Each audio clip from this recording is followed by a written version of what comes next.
Hey everyone, Egman here with another video. Today we're going to talk about the 3+1 secret rares kind of revealed this week.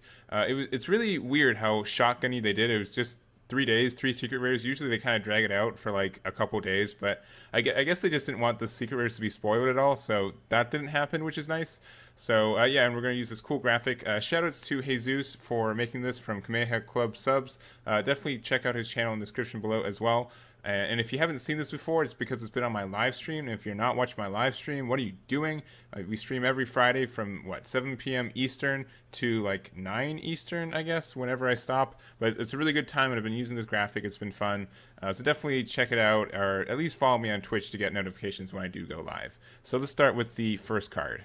First, we've got the Super Saiyan 4 Gogeta something fusion, I guess. We don't have like official art for some of these cards, so this is just a screenshot from the video. But I guess the title is like the least important thing about this guy. So he's an ultimate with triple strike that has this permanent that says you can't play battle cards that and this card can't be removed from your battle area by skills, and you can't combo with cards in your battle area. So those are all pretty kind of negative effects. But for active main for 5, if all of your energy is the same color, play this card from your hand, draw 2 cards, switch up to 2 of your energy to active mode. Then your opponent chooses 2 cards in their hand and 2 in their battle, or 2 of their battle cards, and send them to their owner's warp. So a lot of text to go in there. So we're gonna go through it real quick.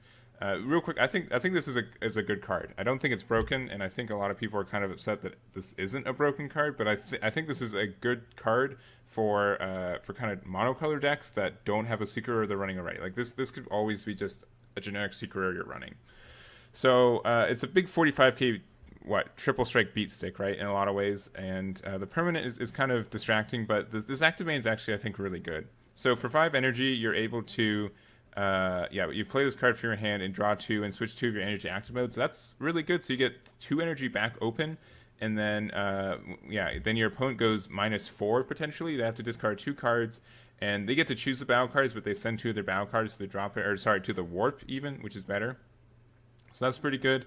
And then essentially the idea is that this is your beat stick for the rest of the game, and then if this gets countered and stuff again enough, then you're having a bad time. But I'm not too convinced like this is a bad card for just that reason. I think just hitting the board with this can just be really a good finisher in a lot of ways. It is a little risky, but I also think that one, if you already have battle cards on the field, you can still attack with those. You just can't combo with the ones on the field. And then 2, we also have this new brand new card type, Unison, right? So even if we can't play battle cards, we can still play Unison cards in a lot of ways. So I think that can kind of ease up the restriction on this card. Sure, it doesn't have deflect, it doesn't have barrier, which is fine. I don't think like this, being a 45k beat stick is necessarily as good as just playing this card and making your opponent get rid of 4 of their cards. I think that's pretty fair for 5 energy, and then kind of tempt game with this card in general. So I guess the only thing about this card is that it's really only doing good if you're winning already. So it's not going to kind of, it might turn the tide in your favor, but generically I don't think it will all by itself. Sure, if you both your opponent just have a couple cards left on their turn, and like if your opponent's like almost tapped out or something, or they're hoping to do like an arrival play to stop you from doing things, this could just kind of get in their way of, one, removing cards from their field, and also 2 cards from their hand too. So I don't know. I think this is a good card, and once again, there are some, like, the biggest example for me is like Mono Blue. Mono Blue doesn't really have a boss monster right now. There's no like generic big boss monster, and it doesn't really have any secret rares, which is really weird, right? Like Gogeta 7-drop was like the like generic card that you would use for that archetype, and for any blue ramp, you always want to go to Gogeta, right? So they don't really have like a generic card for that. We have like the Goku Oob, which is 8 energy, which is pretty up there. I mean, I guess it's 6 energy if you're running like a World Martial Arts leader, but I still think that's just like way too much energy to invest to get that card out. So I think this is like a good alternative for it. It's just there. One also controversial thing about this, I don't know how this works, and we're waiting for an official ruling, but it does say if all your energy is the same color. In my opinion, I think that it's really cut down the middle. I see arguments from both sides that if you have like a red-green energy and then the rest of your energy is red, does that count? My opinion is no. They all have to be the same color exactly. But I'm not a judge, and we also know that sometimes they have a tricky thing going with kind of these exclusive wordings, translation, when they translate to English. So we're gonna have to see how that goes.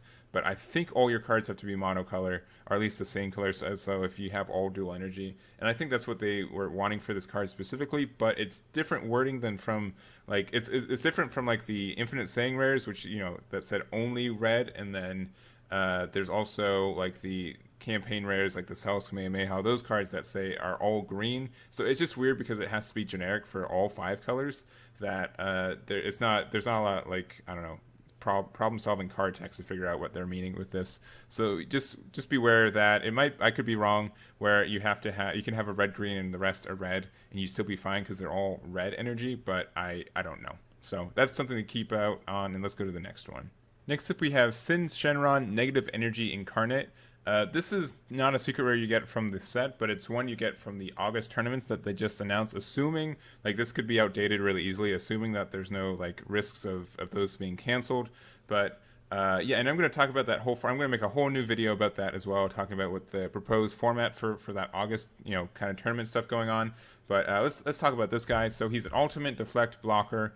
I think he's like the only card with deflect out of all these secret rares, which is interesting. But it has this permanent that reduces the energy cost of this card in your hand by 1 for each card in your drop area with any cost of 1. This card can't be removed from your battle area by your opponent's skills. So this is a really interesting cost reduction thing. And guess what? Everyone's running 1-drops, right? And it doesn't have to be yellow 1-drops. So I could actually see this being universally just like a generically good card. Like if you're running a deck that you just have a bunch of 1-drops and you're running yellow anyways, I could see this card being good for that deck. Like it's just like if you're not running a secret rare that makes sense anyways, just plop this guy in and he's still a pretty good card.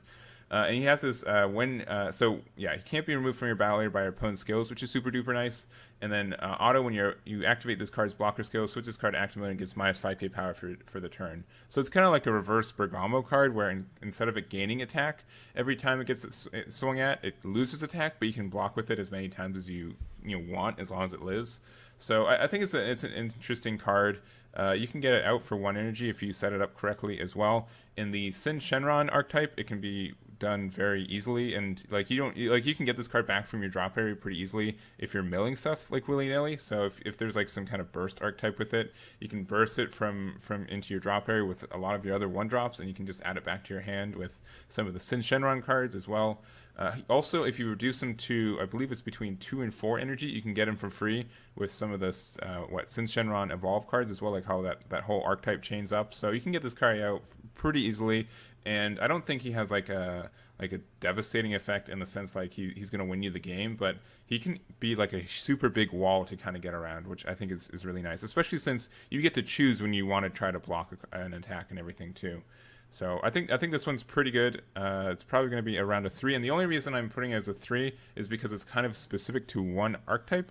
But like if there's archetypes that can get this card out really easily, I think this could be a 4 just by itself. But I think it's a cool card, helps out the archetype, and has a little bit of generic support. But it's just a little bit too specific for me to kind of rank as a 4.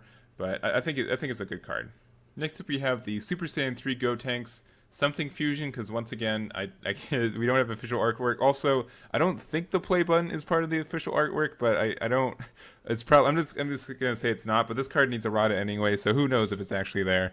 But yeah, so let's talk about it. Personally, I don't really know how to feel about this card. I'm putting it a 2, and maybe that's too low, and maybe I'm being too harsh on it, but I don't feel like this card is really, I don't know, it just doesn't feel it fits the archetype super well, and I don't know, it's a really weird card. So it's 8 energy with 4 specific energy. It has a 40k double strike, which is, I mean, it's a good beat stick, like all of these cards are.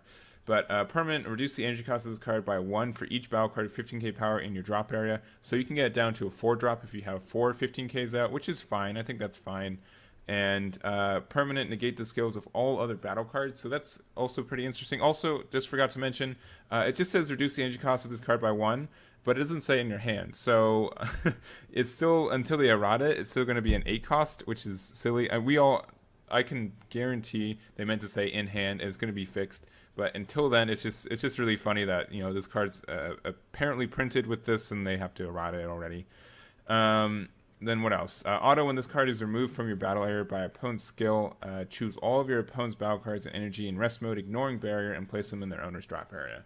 So essentially it comes down to you can pay 4 energy to play this guy.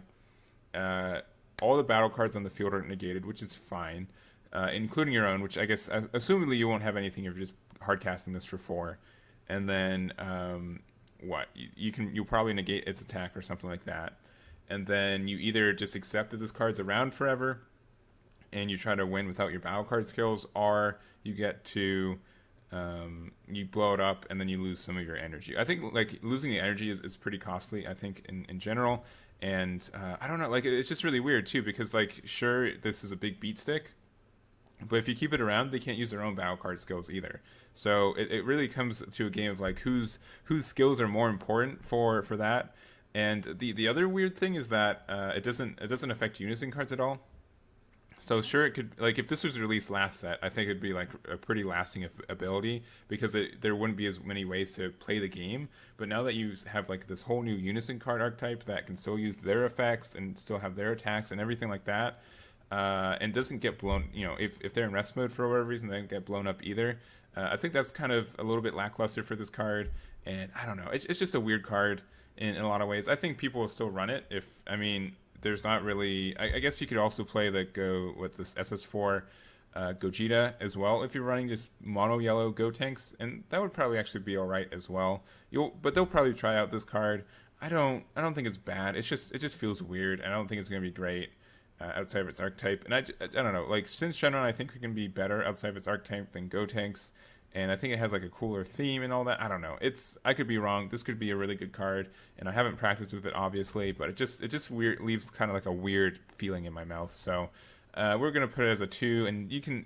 I really want to hear what you guys feel about this card, because I haven't talked to anyone about it, and I could be wrong, and there could be something I'm missing, but it just doesn't feel like it's really doing enough to be like a super fantastic card. Like it definitely has like enough abilities and power as a secret rare, but I don't know. I just don't like the power that it has, right? Lastly, we have the newest one released. We've got the Great Ape Mass Saiyan Primal Carnage. This is a really interesting card in a lot of ways, and I'm giving it a 3, and I'll talk about it in a second, but it's kind of, it's good, but not great. And I think that's kind of like the theme for a lot of these secret rares of just like, oh, if I'm not running a secret rare, I guess I can run this one anyways and just put it in my deck, but it's not revolving around that strategy. And I think that's probably for the best for the game, but I know a lot of people have conflicting ideals about that, and there are definitely some really cool decks where like you want to depend on your secret rare, but it's also kind of frustrating where we're in a game where it can almost be impossible, especially if it's in your life or something. It's just like clunky to rely on a card that there's only one of in your deck. So I kind of like these secret rares that have kind of more general utility and can help you win the game if you find them, but they're not super duper necessary for it. Anyways, so what this one does is if your leader card is mono green and you move this card from your combo area from the game, when this card is used in a combo, choose one of your opponent's battle cards, ignoring barrier, and KO it. So it's just like a big old one of KO something for 1 energy, right? During combo step, it just blows up anything without indestructible, and generically is a really good card. And like it's a really good effect, right? We've had this effect like we've got Shugesh Kagoku, right? That was like one of the best effects in the game, and like Shugesh got banned because of it too, like and some other reasons. But like we know, like blowing up something during the combo step is like one of the best things in the game, right? So this is a cool effect, and I think I'm still giving this card a 3. I'd give this card a 4, kind of like how I boost up the Go tanks from I just talked about. If it were, I don't know, if it was released a set earlier, right? But now that we have Unison cards, that just means you can't blow up the Unison card, right? So now instead of just having, like, this doesn't affect leader card swings, but like all other swings in the game, this doesn't affect leader card swings and Unison swings, and also indestructible, but I don't want to talk about it. So, but yeah, it just seems like I don't know, a little bit lackluster. I mean, I guess they feel comfortable printing this card because Unison cards are a thing too, but it's just a weird. I don't know. It's definitely a good effect. Also, it has this activate for 5, specific green energy. Play this card from your hand. It gains dual attack and triple strike for the turn. So that's pretty good. Like it's not great. It doesn't have deflect. It doesn't have barrier, and it can be countered. But like if you need to have if you need to go out with it, you definitely can, right? This is I don't know, can do 6 damage all by himself. I'd say like the worst thing about this guy is that you have to have a mono green leader, which isn't necessarily the, I don't know. It's really stringent for it. Like unlike either Sin Shenron or Go Tanks, like these cards you have to be running yellow, obviously, but you don't have to. You don't have to be having like a mono yellow leader. You don't even have to have a yellow leader in general, right? Like you can just have any archetype. You just have to make sure you meet the conditions for this. Restricting it to a mono green leader kind of sucks. And then when you realize that, like, this is a personal complaint, I'm playing like, I love Starter Deck Frieza. It's a deck that I've been grinding out a lot, and I can include literally none of these secret rares in it except for Sin Shenron, and that doesn't make any sense to me, especially because I'm not running yellow. Because all three of these cards are apes, and that deck would have been great if you could run either this Primal Charge, Great Ape, Mass Saiyan, or even like the SS4 Goku or Gogeta. Both those cards would have been great because I'm a monocolored green deck. But neither of them can be put in them because they're Saiyan. So it just, I don't know. That's my personal complaint for it. I know a lot of people aren't affected by that, but man, that was really frustrating to see all these secret rares that the deck I was playing I'm playing. I just can't run, and maybe that's good for my wallet, but it's not good for the deck. So I don't know. It's a good card, and like obviously, I think if this was on a card that you could run like this, I don't think this is a card that you'd want an effect with, that you could run 4 of in a deck.